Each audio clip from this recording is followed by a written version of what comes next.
Dr Seward's Diary. 29th September. Night. A little before 12 o'clock, we three, Arthur, Quincey, Morris, and myself, called for the professor. It was odd to notice that by common consent we had all put on black clothes. Of course, Arthur wore black, for he was in deep mourning, but the rest of us wore it by instinct. We got to the churchyard by 1:30 and strolled about, keeping out of official observation, so that when the grave-diggers had completed their task and the sexton, under the belief that everyone had gone, had locked the gate, we had the place all to ourselves. Van Helsing, instead of his little black bag, had with him a long leather one, something like a cricketing bag. It was manifestly of fair weight. When we were alone, and had heard the last of the footsteps die out up the road, we silently, and as if by ordered intention, followed the professor to the tomb. He unlocked the door, and we entered, closing it behind us. Then he took from his bag the lantern which he lit, and also 2 wax candles, which, when lighted, he struck by melting their own ends on other coffins, so that they might give light sufficient to work by. When he again lifted the lid off Lucie's coffin, we all looked, Arthur trembling like an aspen, and saw that the body lay there in all its death beauty. But there was no love in my own heart, nothing but loathing for the foul thing which had taken Lucie's shape without her soul. I could see even Arthur's face grow hard as he looked. Presently he said to Van Helsing, "Is this really Lucie's body, or only a demon in her shape?" "It is her body, and yet not it. But wait a while, and you all see her as she was and is." She seemed like a nightmare of Lucie as she lay there, the pointed teeth, the blood-stained, voluptuous mouth which it made one shudder to see, the whole carnal and unspiritual appearance, seeming like a devilish mockery of Lucie's sweet purity. Van Helsing, with his usual methodicalness, began taking the various contents from his bag and placing them ready for use. First he took out a soldering iron and some plumbing solder, and then a small oil lamp, which gave out, when lit in a corner of the tomb, gas which burned at fierce heat with a blue flame.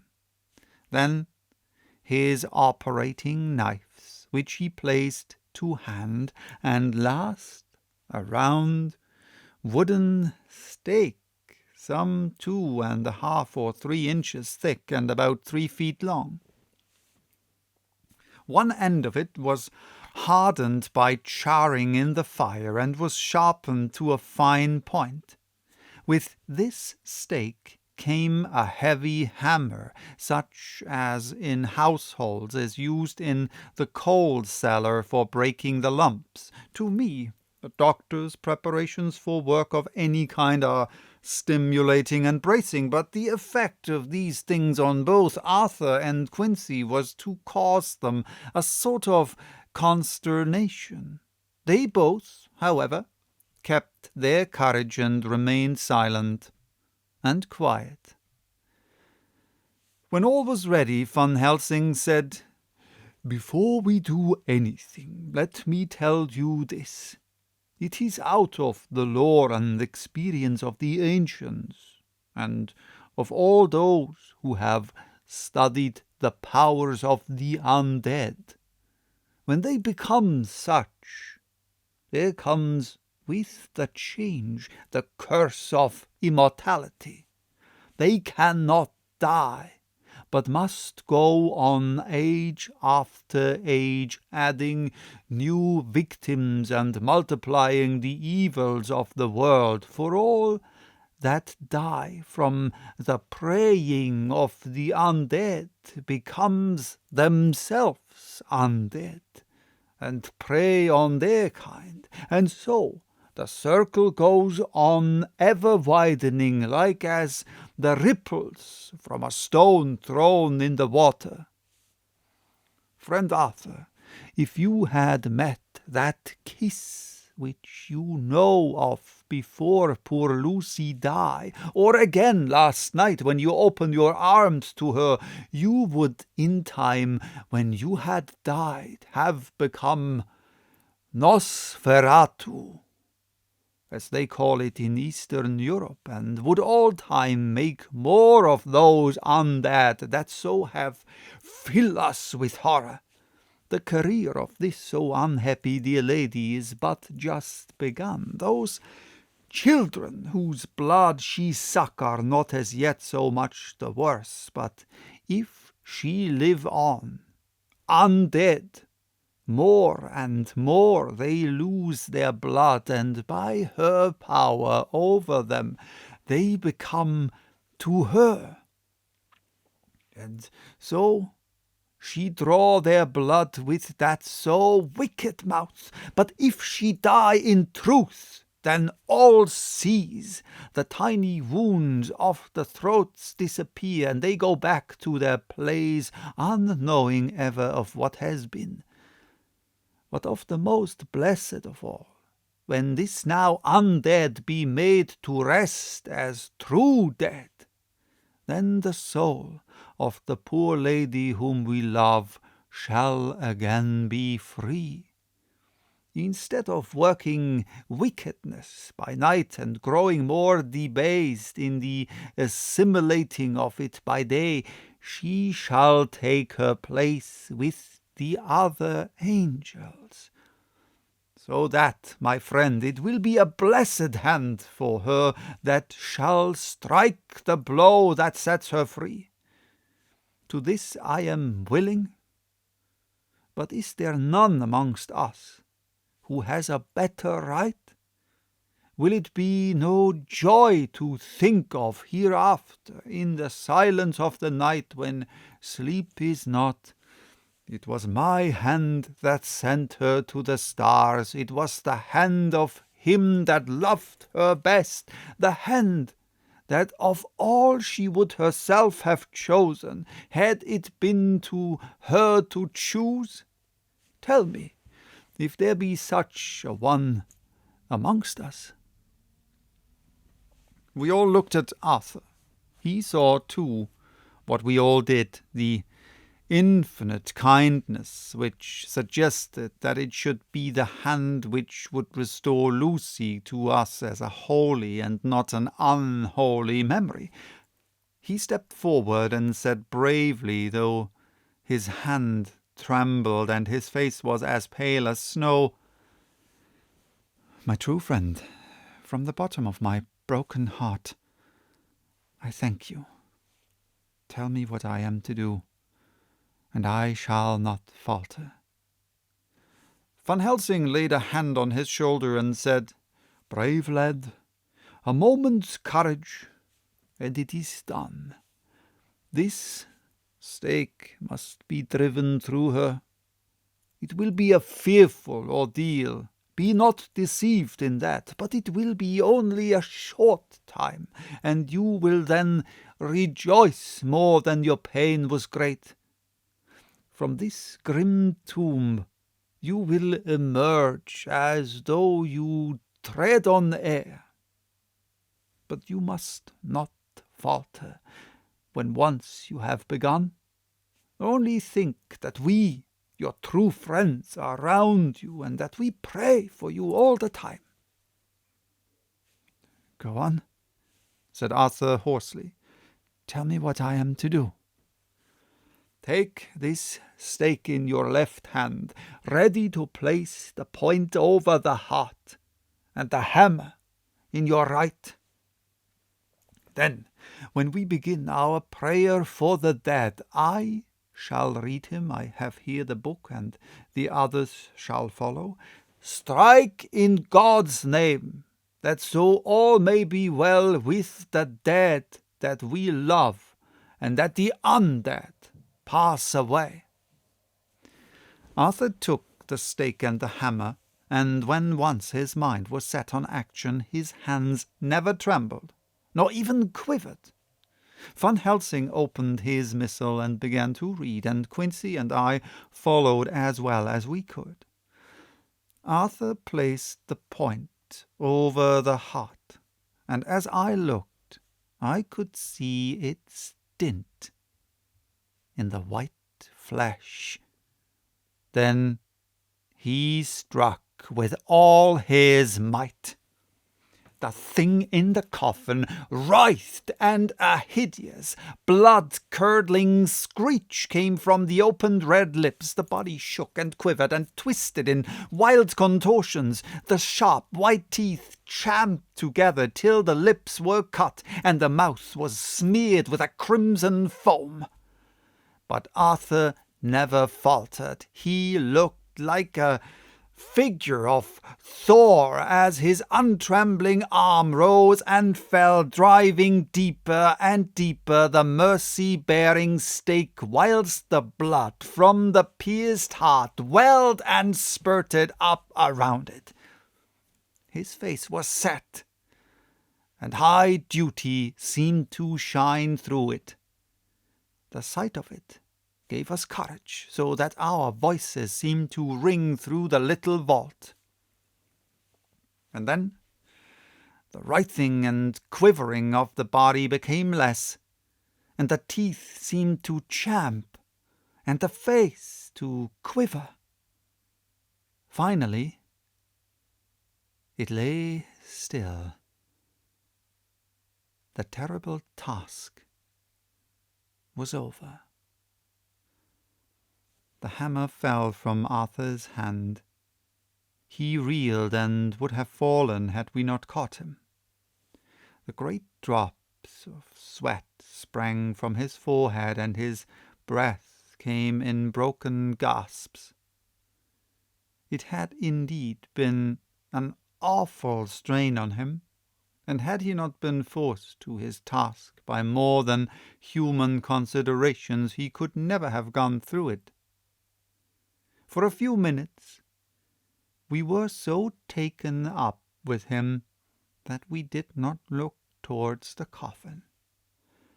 When we did, however, a murmur of startled surprise ran from one to the other of us.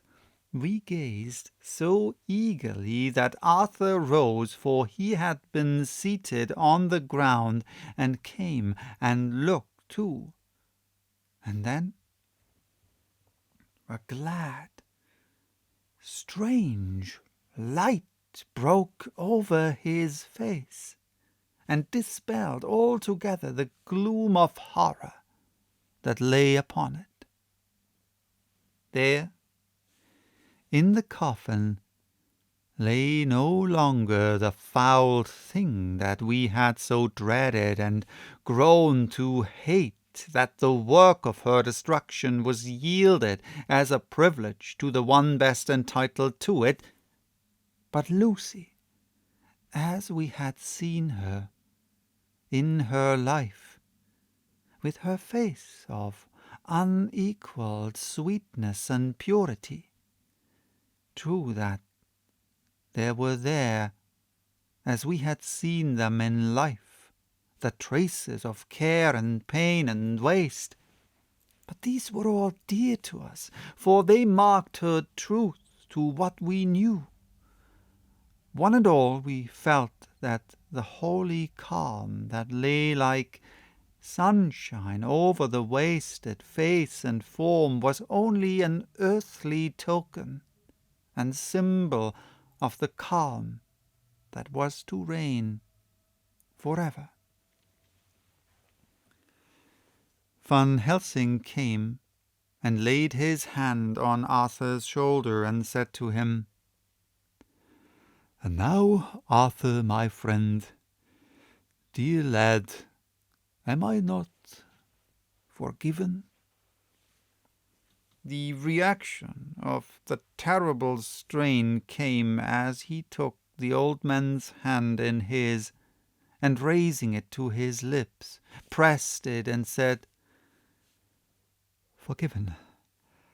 God bless you that you have given my dear one her soul again, and me peace."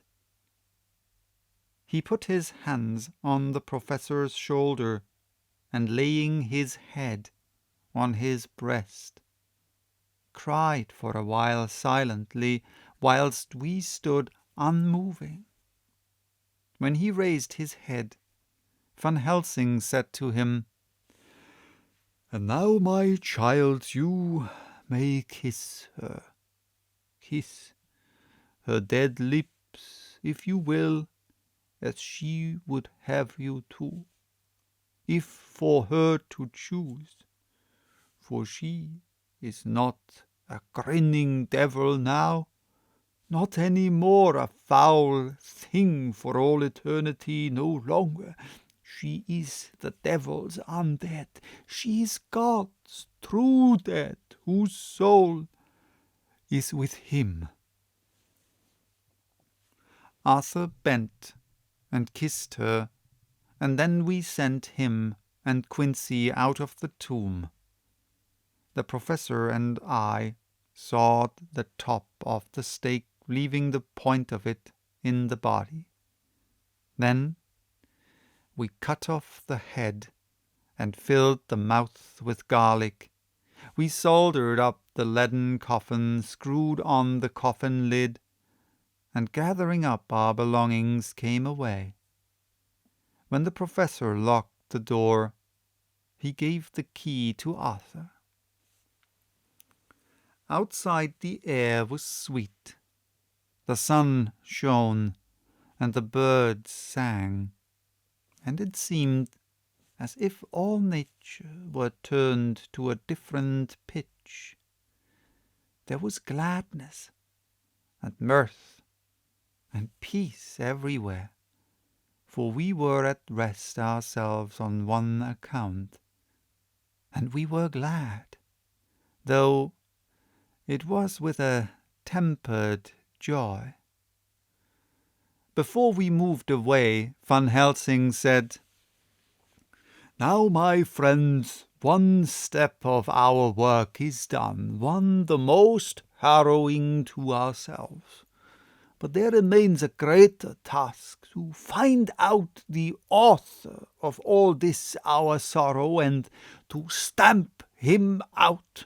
I have clues which we can follow, but it is a long task, and a difficult, and there is danger in it, and pain.